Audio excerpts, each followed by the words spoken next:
Naomi Calloway was 44 years old when she stood in the road with everything she owned tied into a single flour sack, and she did not have a roof, a husband, or a single soul left who claimed her as kin. It was her husband's own brother, Silas Calloway, who put her out, pointing to papers she had never signed and calling the family farm a debt that had to be settled, though the ink on those papers looked far too fresh for honest grief. What she had left, after the wagon rolled away with her furniture, was $11.40 sewn into her hem, and a resolve that had not yet learned to break. With that money, in the autumn of 1879, in a mountain settlement called Coldwater Hollow, she did something the whole town would call foolish. She bought for $6 at auction the jagged, useless stretch of stone the townsfolk call the Rocky Bluff, land so barren that not even goats would graze there, land that had sat abandoned since a strange old stonemason disappeared from it years before. Everyone said she had thrown away her last coins on nothing but rock and wind. They did not know that sealed somewhere within that mountain was a discovery that would not only change the course of Naomi's life, but would return to an entire forgotten town, something it had lost long before she ever arrived. Dignity, memory, and a debt of kindness finally repaid. Settle in, and let us tell you the story of Naomi Calloway. If you're watching this from a place that people have written off as worthless, we would love to hear about it in the comments below. Naomi had been raised on the eastern slope of that same mountain range, in a cabin with more cracks in the walls than window glass. The third of 6 children born to a blacksmith named Ezra Whitfield and his wife Ruth, a quiet woman who kept a Bible with pressed wildflowers between its pages and who taught her daughters that a person's worth was never measured by what they owned, but by what they were willing to build with their own 2 hands. Ezra's forge stood at the crossroads outside the settlement, and from the time Naomi could walk, she was underfoot among the tools, learning the names of hinges and hasps, learning how iron surrendered its stubbornness only to patient heat and patient hands, never to force alone. It was there, watching her father coax straight lines from twisted metal, that she absorbed the lesson that would carry her through every hardship still ahead of her. That nothing broken was ever entirely lost,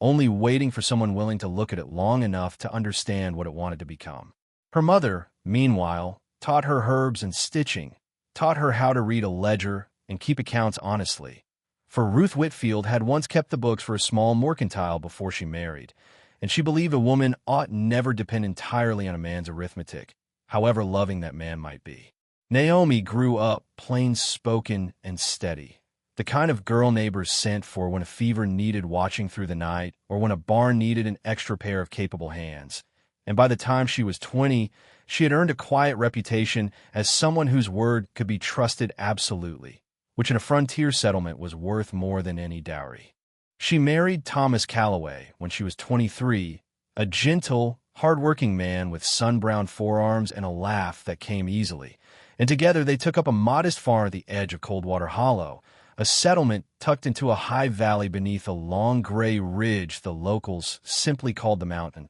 as though it needed no other name. Thomas's older brother Silas lived nearby, a man who had always measured his worth against his younger brother's happiness and always come up feeling shorted, though he smiled and shook hands and called himself family at every gathering. For 19 years, Naomi and Thomas built something quietly good together, modest, unglamorous, but theirs. They raised what crops the thin mountain soil allowed, kept a milk cow and a flock of hens, and took in mending and small ironwork from neighbors. For Naomi had never abandoned the blacksmith's patience her father had given her, even if her tools now were needle and thread rather than hammer and anvil. They never had children who lived past infancy, a grief they carried privately and without complaint, and instead poured their tenderness into the town itself, into visiting the sick, into feeding drifters who came down off the mountain roads hungry and half-frozen, into believing, the way people in hard places often must, that if you gave generously of what little you had, the world would eventually return the favor. Thomas often said that Coldwater Hollow was a stingy sort of paradise, beautiful in its granite peaks and its clear, cold creek, but unforgiving to anyone who arrived without a plan or a strong back, and he was proud that he and Naomi had made a home there anyway, proud in the quiet, unboastful way of a man who did not need the town's admiration to know his own worth. It was this quiet stability, this hard-won contentment, that made everything which followed so much harder to bear, because Naomi had believed, foolishly perhaps, that a life built with such patience and such care could not simply be taken from her. She would learn otherwise soon enough, and she would carry that lesson, bitter as it was, into the very discovery that would eventually restore not only her own fortunes, but an entire town's forgotten honor. The fever came through Coldwater Hollow in the spring of 1879, sweeping down the valley the way mountain weather always did, without warning and without mercy, and it took Thomas Calloway in 11 days, leaving Naomi alone in a farmhouse, suddenly far too large and far too quiet. She buried him on the hillside behind their home, beneath a young cottonwood he himself had planted, and she told herself, in the numb weeks that followed, that grief was a debt a person paid slowly, in small installments, and that she would manage because she always had. What she did not expect, what she could never have prepared herself for, was Silas Calloway arriving at her door not 3 weeks after the funeral with a leather folder of papers and a lawyer from the county seat trailing uneasily behind him. Silas explained, in a voice too smooth for genuine sorrow, that Thomas had borrowed heavily against the farm 2 years prior to cover a bad season, that the debt had come due, and that as the only surviving Calloway male, he was obligated,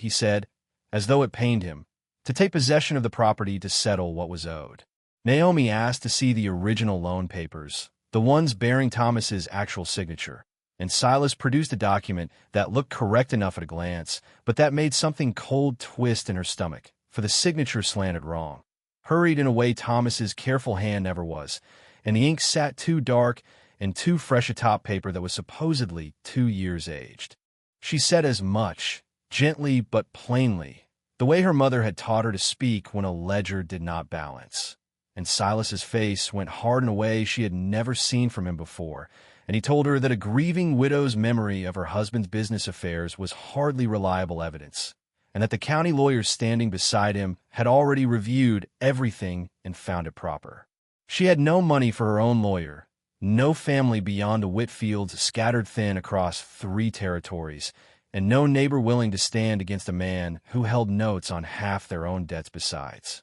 Within the month, she watched the wagon load up what furniture Silas allowed her to keep, watched him walk the fence lines of the farm she and Thomas had built with their own hands, already speaking of it in the possessive, already planning which fields he'd let and which he'd sell. She left with the flour sack, the $11.40, and a grief now doubled for her husband and for the home that had held his memory. She spent 3 nights in the back room of the Coldwater Hollow boarding house, a kindness extended by the widow who ran it, a woman named Bertha Snow who fed her broth and asked no questions, and it was Bertha who mentioned, almost in passing, that the county land office was auctioning off unclaimed parcels that Saturday, mostly worthless scrub nobody wanted, including that useless stretch of rock everybody called the Bluff. The one folks said old Elijah Pruitt had vanished from years back. Without a trace, the one children dared each other to climb and always lost their nerve halfway up. Naomi, lying awake that night with her hem thinner by $11.40, found herself thinking not of the farm she had lost, but of her father at his forge, of his voice telling her that a thing looked worthless only to someone who had not yet learned to see what it could become. The auction was held on the courthouse steps in a thin, cold rain, and the auctioneer moved through the unwanted parcels quickly, eager to be done, for nobody bid on rock and bramble when there was good bottomland to be at elsewhere in the territory. When he came to the Bluff, he read the description in a bored, rattling voice. 40 acres, mostly vertical, no water rights, structure reported on premises condition unknown, and Naomi watched the crowd's attention slide away like water off a hide, watched men who had bid fiercely on grazing land turn to leave rather than waste breath on a parcel that had sat abandoned and untaxed for a decade. She raised her hand before she had entirely decided to, and the auctioneer, startled that anyone bid at all, took her $6 and moved on without ceremony. And just like that, Naomi Calloway, penniless widow of Coldwater Hollow, on the one piece of ground in the entire valley that everybody agreed was worth nothing at all. Bertha Snow, walking her back toward the boarding house afterward, asked with gentle concern whether Naomi understood what she had bought, for the Bluff had a reputation beyond mere uselessness. Old Elijah Pruitt, the stonemason who'd lived there alone some 20 years back, had gone strange in his last seasons, folks said, talking to himself, hauling stone up the mountainside for reasons nobody understood. And then one autumn, he simply was not there anymore. No body found, no explanation offered, and the town had left the place well enough alone ever since, half from superstition and half from simple disinterest. Naomi only said that $6 bought her a place to sleep that wasn't charity, and that she intended to see what condition unknown actually meant. She walked the 2 miles out to the Bluff the following morning with a borrowed lantern, a hatchet, and what remained of her courage, climbing a switchback trail grown over with scrub oak until the trail simply stopped at a wall of solid granite, the mountain rising sheer above her, and for a long moment she stood there in the cold morning light, believing she had wasted her last coins after all. That condition unknown meant nothing existed here but stone. But her father's patience had never left her, and she began to walk the base of that granite face slowly, running her hand along its surface the way she once ran her fingers along cooling iron to feel for flaws, and it was in doing so that she noticed what a careless I would have missed entirely, a seam in the rock too regular to be natural, a line of mortar so skillfully matched to the stone's own gray that it disappeared unless the morning light struck it at just the correct low angle. She followed that seam upward with her fingers and found, half buried under 20 years of fallen leaves and drifted soil, an iron ring set flush into the rock, cold and rusted, but unmistakably a handle, unmistakably a door. It took her the better part of an hour, working with the hatchet to clear the debris and then bracing her whole weight against the ring, before the door groaned open on hinges that had somehow, impossibly, been kept oiled and did not shriek so much as sigh, as though the mountain itself had been holding its breath. And there, past the threshold, with a lantern light finally found purchase, Naomi Calloway discovered the first small piece of what would prove to be an entire hidden world. Not a cave, not a mine shaft, but the beginning of a hallway, its walls smoothed in fitted stone, its floor laid with flat quarried slate, running back into the mountain further than her lantern's glow could reach. She stood at that threshold a long while before she found the nerve to enter, and when she finally did step across into the cool, mineral-scented dark, what unfolded before her lantern light over the following hour was unlike anything she had imagined possible from a man the town remembered only as strange, and then simply gone. The hallway opened first into a modest sitting room carved directly from the mountain's own body, its walls dressed smooth and whitewashed with lime so that the lantern light bounced bright and warm rather than swallowed into rock, and a stone hearth stood built into the far wall, with a chimney flue bored somehow up through solid granite to daylight she could not see but could feel as a faint draft against her cheek. There was furniture still standing, simple but finely made, a table and 2 chairs of pine, joints fitted with a craftsman's care, and shelves carved directly into niches in the stone, holding a scattering of tin cups, a rusted coffee pot, and books, dozens of books, their leather covers softened but not ruined by the dry mountain air the mountain itself seemed to have preserved. Naomi moved room to room in something like a trance, finding a small kitchen with a spring-fed basin channeled in through a stone trough that still ran clear, cold water when she touched it, finding a bedroom with a narrow iron bed frame and a trunk at its foot, finding, astonishingly, glass windows, real glass, set into the rock face at odd, hidden angles so that from outside the mountain showed no trace of them, but from within, thin shafts of daylight fell like blessing across the swept stone floor. It was, she realized with her breath catching in her throat, a genuine house, a beautiful and lovingly made house, built entirely beneath the mountain's shoulder by hands both patient and skilled, hidden so completely that a town could stand a mile away for 20 years and never suspect it existed. But it was in the trunk at the foot of that iron bed where the mystery truly began, for inside, wrapped in oilcloth to keep out the damp, Naomi found a stack of ledgers, their pages filled with a careful, deliberate hand, and dozens of letters tied in bundles with twine, and beneath all of it, at the very bottom, a small tin box that did not rattle with coin, but with something that shifted softly, like folded paper. She carried the ledgers to the table in the sitting room, lit a second lamp she found trimmed and ready as though the house had been waiting, and began to read, and what she read by that low golden light would occupy her thoughts for many nights afterward, because the ledgers were not accounts of coin or crops at all. They were names. Dozens of names,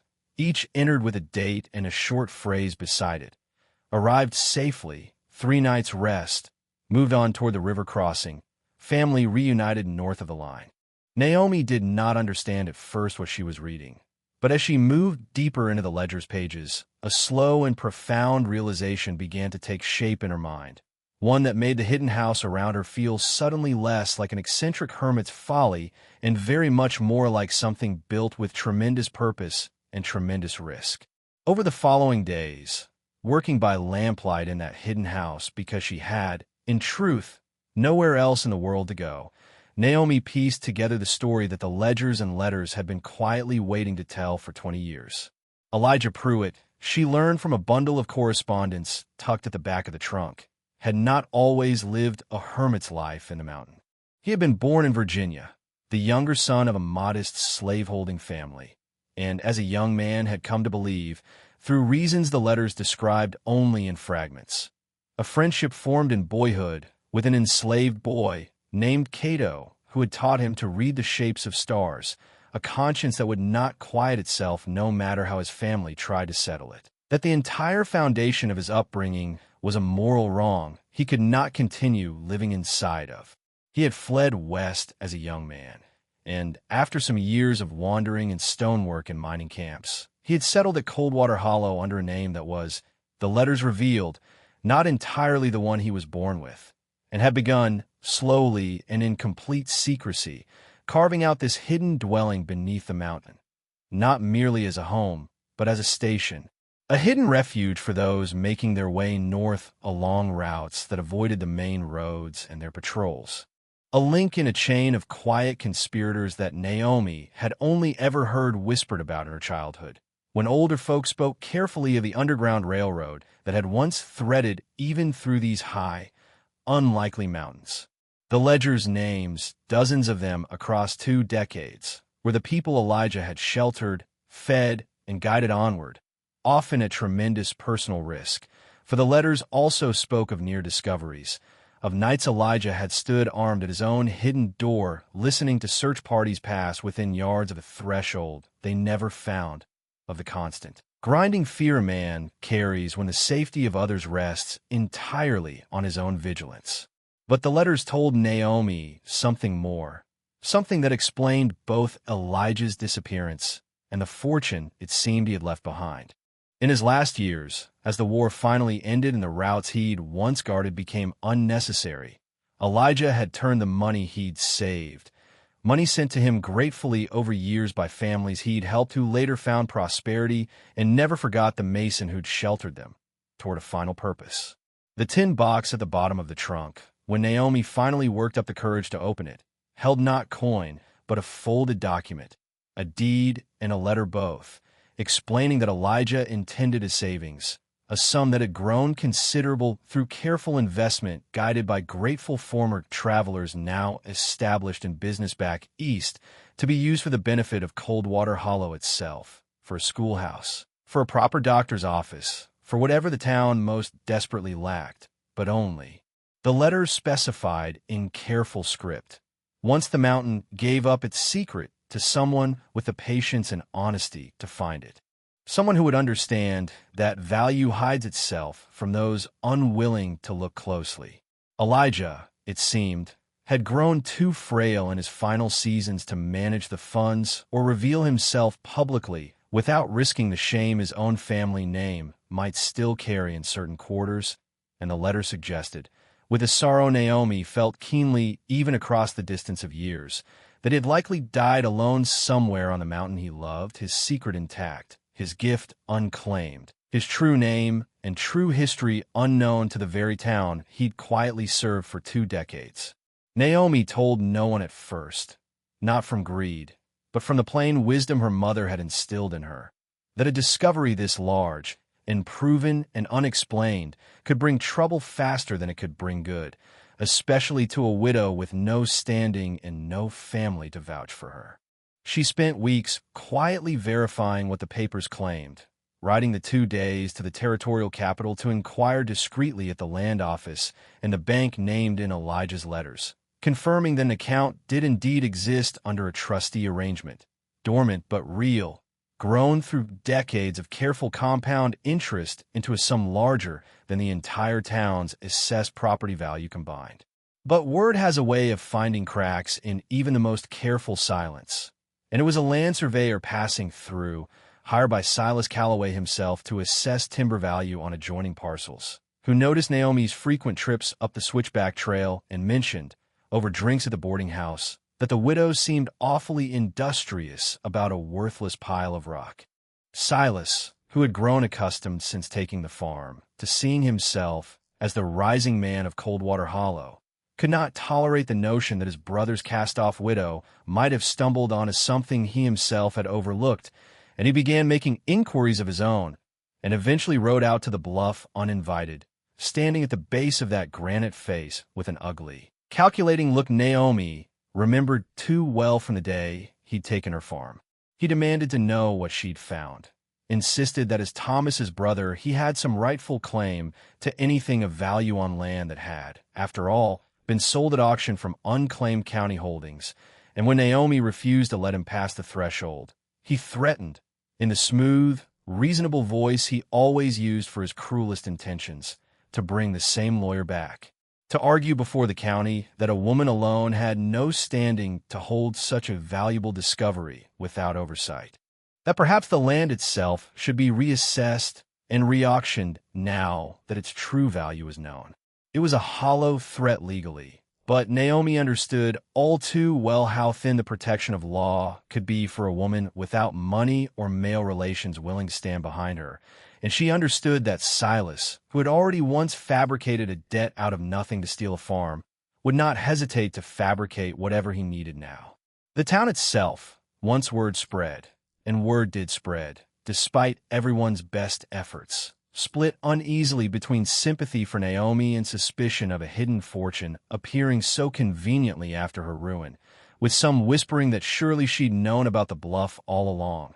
that her marriage to poor deceased Thomas had been some long game, ugly rumors that stung all the worse for how absurd and unfair they were. Naomi found herself, for a second time in a single year, standing at the edge of losing everything. Except this time what stood to be lost was not merely her own home, but the chance to honor a stranger's 20-year sacrifice and finally give a struggling town the help it had been promised. It was Bertha Snow, of all people, who helped Naomi see the way through, sitting with her one evening in the boarding house kitchen and reminding her that Elijah Pruitt's entire life's work had been proving that quiet, patient honesty could outlast fear and greed if a person simply refused to be moved from what was right. Naomi rode again to the territorial capital, this time not alone, but with Bertha at her side for courage, and there she met with a young circuit judge known for a stubborn streak of fairness, to whom she presented the ledgers, the letters, and the trustee documents in full, laying out not just her legal claim, but the entire moral weight of what Elijah had built and intended. The judge, moved as much by the extraordinary history of the underground shelter as by the soundness of Naomi's paperwork, ruled swiftly and without ambiguity that the bluff and everything found upon it belonged entirely and solely to Naomi Calloway as the lawful auction purchaser, and that Elijah Pruitt's trust fund, as specified in his own hand, was to be administered exactly as he'd wished at Naomi's direction, for the benefit of Coldwater Hollow. But it was what happened next that truly settled the matter in the town's heart, for Naomi, rather than quietly enjoying her sudden and improbable fortune, called a meeting at the church and stood before the very people who had once whispered suspicions about her, and told them everything. The whole hidden history of the man they'd dismissed as a strange hermit, the lives he'd saved at tremendous personal risk, the fortune he'd built not for himself, but for a town he loved from the shadows. She announced that the funds would go first toward the schoolhouse Coldwater Hollow had needed for a generation, then toward a proper doctor's office and a small hospital room, exactly as Elijah's letter had specified, and that she herself would take no more from it than what it cost to make the hidden house beneath the mountain livable, and to repair the farm equipment she'd need to make an honest living on her own remaining acres. As for Silas, his fabricated debt papers came under fresh scrutiny once the circuit judge, intrigued by the whole affair, requested to see the original documents by which he'd claimed the Callaway farm, and under proper examination by a handwriting expert brought up from the Capitol, the forgery was exposed plainly enough that Silas found himself not only stripped of legal claim to the farm he'd stolen, but facing formal charges of fraud that cost him both his standing and, in time, most of the ill-gotten property he'd accumulated through similar schemes over the years. For it emerged Naomi's farm had not been his only victim. Naomi did not celebrate his downfall, for that was not her nature. But she did feel, standing in the church that evening surrounded by neighbors who now looked at her with something closer to reverence than suspicion, that a certain balance long overdue had finally been restored. Not merely to her, but to the memory of a man who had given everything he had to strangers and asked for nothing in return except that someone, someday, understand. We began this story by telling you that Naomi Callaway was 44 years old and utterly without a home, that she spent her last coins on a stretch of worthless rock everyone in Coldwater Hollow had written off, and we told you it would be foolish to imagine anything good could come of it. But foolishness, it turns out, is often simply the name that fear gives to hope, and what looked like the last desperate act of a ruined widow was in fact the quiet completion of a promise made 20 years earlier by a man history had nearly erased entirely. Elijah Pruitt built his beautiful hidden house not for comfort or hiding, but as an act of faith that someone, someday, patient enough to look closely at what the world called worthless, would find it and understand its true purpose. Naomi Callaway, raised at her father's forge to believe that nothing broken was ever truly lost, proved to be exactly that someone, and in restoring his forgotten legacy, she restored her own place in the world as well, not as a woman cast aside, but as the very foundation of the town's recovery. The schoolhouse that rose the following spring on Coldwater Hollow's main street bore no plaque naming Naomi, at her own insistence, but the small chapel built beside it carries, to this day, a modest stone marker with Elijah Pruitt's true name upon it, and beneath it, a single line Naomi herself chose. He gave in secret, so that others might give openly. She lived the remainder of her years in the hidden house beneath the mountain, tending the farm's remaining acres, and in time, opening the sitting room shelves of preserved books to any child in Coldwater Hollow curious enough to climb the switchback trail and knock upon that iron ring. Thank you for sitting with us through Naomi's story tonight. And if it moved you even a little, we would be so grateful if you shared it with someone who might need reminding that value often hides itself from careless eyes. We would love to know, is there something in your own life, a person, a place, or even an old forgotten thing that others dismiss too quickly, but that you saw the worth in all along? Tell us about it in the comments below. We read every one, and we love hearing where these stories find you. Until next time, stay close.